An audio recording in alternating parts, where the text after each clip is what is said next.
Trata investe for uma licença para investidor nacional, o de investimento e relar.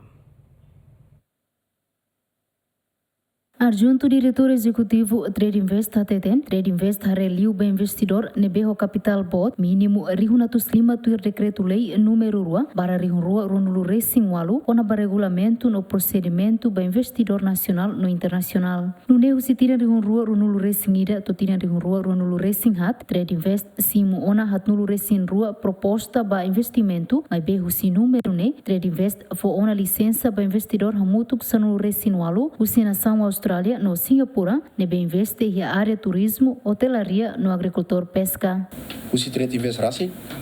actuir decreto governo, regulamento e procedimento número 2/2018, cita com a critéria benefícios para investidor, se ele incentiva ser investimento ou capital mínimo, deve prever tem artigo número 6, macanessa $500 mil para investidor internacional e $250 mil para consórcio, que é joint venture, e a condição e o setor privado nacional participa com 75%.